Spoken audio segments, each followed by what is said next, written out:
sommes une société qui sont spécialistes de la chaîne du froid et essentiellement du transport des produits de santé.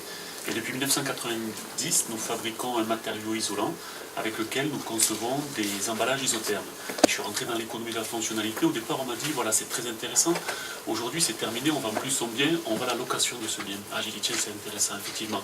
Par contre, mes solutions, moi, elles vont à travers le monde entier, puisque la moitié de mon chiffre, je le fais à l'export. Comment je vais faire si je loue ma solution pour la récupérer à l'autre bout du monde? Alors c'est peut-être pas là. Et après on m'a dit non, mais attends, l'économie de la fonctionnalité, c'est pas que ça. Il y a aussi une notion de ressources immatérielles et de ressources matérielles. Ah. Alors c'est quoi les ressources immatérielles? C'est tout le service, tout ce que tu as dans ton entreprise qui aujourd'hui peut-être tu n'es pas au courant que tu l'as, ou bien tu l'as mais tu ne le monétises pas.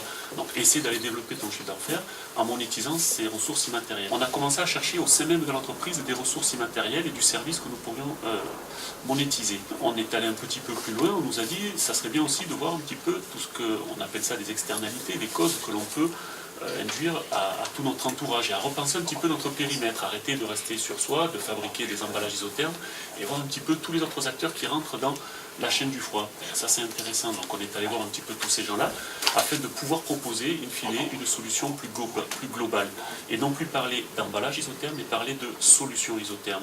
Une solution isotherme, c'est-à-dire proposer non plus un simple emballage à notre client mais tout un service qui va lui permettre de livrer, lui, ces produits thermosensibles, essentiellement donc des produits de santé, essentiellement tout ce qui est insuline ou vaccin, à bon port, dans les bonnes conditions. Et tout ça, il faudra arriver à le prouver.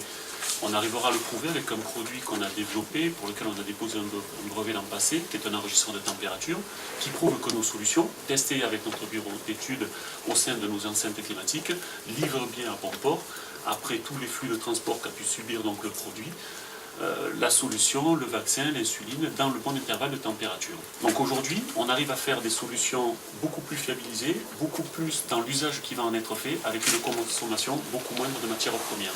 Tout le monde y est gagnant, on est rentré vraiment dans une relation gagnant-gagnant avec nos clients et nous qui sommes fournisseurs, non plus d'un emballage, mais maintenant d'une vraie solution isotherme.